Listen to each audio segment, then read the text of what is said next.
चंबा जिला की विधानसभा क्षेत्र डलहौजी के शेरपुर पंचायत के ककियाना व भरुड़ी गांव के लोग आजकल खौफ के साए में अपने दिन बिता रहे हैं। दरअसल यह सारा गांव धीरे धीरे भूस्खलन की चपेट में आ रहा है। यहां गांव के एक तरफ पहाड़ी से भूस्खलन शुरू हुआ है, जिसकी वजह से ग्रामीणों के खेतों में बड़ी बड़ी दरारें आ गई हैं। पहाड़ी के साथ लगती गौशाला और मकान जहां पर दरारें आ चुकी हैं, उन्हें लोगों ने खाली कर दिया है। भूस्खलन की जगह से जब भी पत्थर गिरते हैं तो डर के साए में लोग रात को उठकर दूसरी तरफ चले जाते हैं। हालांकि प्रशासन के अधिकारियों ने यहां का मौका तो किया था, लेकिन महज 2 ही परिवारों को वहां से हटाकर उन्हें स्कूल में रहने के लिए जगह तो दे दी है। लेकिन जैसे जैसे दरारें बढ़ती जा रही हैं, वहां भूस्खलन भी लगातार जारी है। पूरा गांव इसकी जद में आता दिख रहा है। एक समाचार संस्था न्यूज़ 18 ने ग्राउंड जीरो पर जाकर इस पूरी हकीकत को जानने की कोशिश की, तो वहां पर वास्तविक स्थिति को देखा तो हालात काफ़ी गंभीर लग रहे हैं। इसी वजह से यहाँ के ग्रामीण पूरी तरह से डरे हुए हैं। अब वह इस बात को लेकर काफ़ी चिंतित है कि आखिर वह अपने बच्चों व माल मवेशियों को लेकर कहाँ जाएं। जिन जमीनों के सहारे वह अपना पूरा साल गुजर बसर करते थे, वह खेत अब धीरे धीरे जमींदोज होते जा रहे हैं।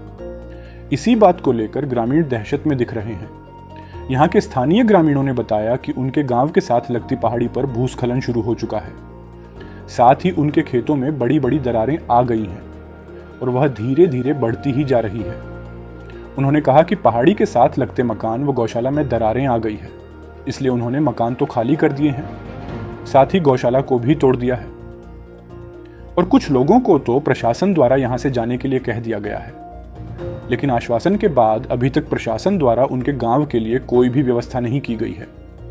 उन्होंने कहा, समय रहते उन्हें कहीं सुरक्षित जगह पर भेजा जाए, साथ ही उनके रहने और खाने पीने की भी व्यवस्था की जाए, ताकि आने वाले समय में अगर इस तरह की कोई आपदा आती है तो वह अपने बाल बच्चों के साथ वहां सुरक्षित रह पाए।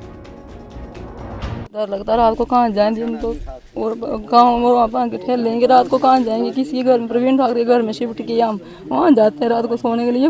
परसों रात को जैसे घर 2 बार घर गई तो हम खाना भी नहीं खा पाए, ना बना पाए ना खा पाए।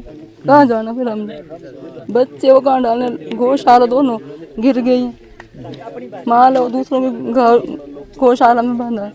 हम ये बोलते हैं कि मैं थोड़ी सी जगह गौशाला वास्ते दे दें, हमें जल्दी से जल्दी गौशाला हमारे शिफ्ट हो जाए। हम तो चलो किसी घर ठहर जाएंगे, माल कहाँ डालना हमने। गाँव वाले लोग हम और क्या काम कर सकते हैं, हम यही कर सकते हैं ना, घर का काम कर सकते हैं ना। पढ़े लिखे तो हम है नहीं कि कहीं बाहर जाकर नौकरी कर लेंगे, वो तो हम है नहीं कुछ भी, यही करेंगे ना, हम कहाँ जाएंगे। दिन हो गए भूस्खलन होते हुए। मेरा सरकार से एक ही मैंने है कि जल्दी से जल्दी हमारे गाँव वालों को कहीं ना कहीं जगह दी जाए, उनको सेटल किया जाए, ताकि वो अपना सिस्टम कर सकें। नहीं तो सर बहुत बुरा हाल है, रात की नींद हराम होगी लोगों की। ना तो कोई यहाँ पे जगह कहीं तो ना कुछ है। सारे आगे पीछे जो भी है सारी दरारें आ गई है, आगे पीछे कहीं मुआयना कर लो, पूरे गाँव को भूस्खलन की चपेट में आ चुका है। ठीक है, बाकी मैं सरकार से एक ही गुजारिश करता हूँ कि जल्दी से जल्दी हमारे गांव वालों को कहीं ना कहीं स्थान दिया जाए। सर यहाँ पे ना डेली लैंडस्लाइड हो रही है, दिन रात लोग खतरे के शिकार बने हुए हैं और पूरी जमीन धर चुकी है। एक घर को नहीं, सभी घर को खतरा है। टोटल जहाँ जाओ इस गांव में लगभग कितने घर कितने हैं? 50 घर सर इस गांव में। 50 के 50 घरों को खतरा? बिल्कुल सर, पूरे गांव दरारें पड़ चुकी हैं, पूरी जमीन क्षतिग्रस्त हो चुकी है और गांव के लोग दिन रात सदमे में हैं कि कहाँ जाएं। रात को उनकी नींद हराम हो गई है, रात को उठ के देखते हैं कि कहीं लैंडस्लाइड घर तो नहीं चला गया। तो लोग इधर उधर घूमते हैं, लेकिन उनका कोई सोल्यूशन नहीं होता है। सरकार आती है, कोई भी आता है यहाँ पे सरकार का अधिकारी, वो देखता है ये वादे करेंगे, वो करेंगे, बट कोई भी सोल्यूशन का समाधान नहीं करता है। तो हमें सरकार से ये गुजारिश करेंगे कि जल्दी से जल्दी हमारे ऊपर सुनवाई की जाए, ताकि हम सुरक्षित रहें। वहीं जब एसडीएम चंबा अमित मेहरा से इस संदर्भ में पूछा गया तो उन्होंने कहा कि एसडीएम डलहौजी से उनकी बात हुई थी। तो उन्होंने कहा कि 2 परिवारों को जिनके घर खतरे की जद में दिख रहे हैं, उन्हें शिफ्ट करने का इंतजाम कर दिया है।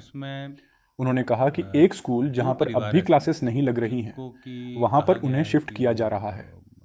उन्होंने कहा कि अगर वास्तविक स्थिति देखी जाए तो अब भी दूसरे मकान को कोई ऐसा खतरा दिख नहीं रहा है, लेकिन उसके बावजूद एक जियोलॉजिकल सर्वे ऑफ इंडिया की टीम को बुलाया जा रहा है, ताकि यहाँ हो रहे भूस्खलन की वजह को जाना जाए से बचाव कर सकें। और इसके आने वाले खतरे की भी जानकारी हासिल की जाए, वहाँ पे ताकि एक अगर वहां पर इस तरह से कोई भूस्खलन का खतरा बनता है तो आगे की कार्रवाई भी अमल में लाई जाएगी। चंबा से हिमाचल क्राइम न्यूज़ के राजेश जेरी की रिपोर्ट।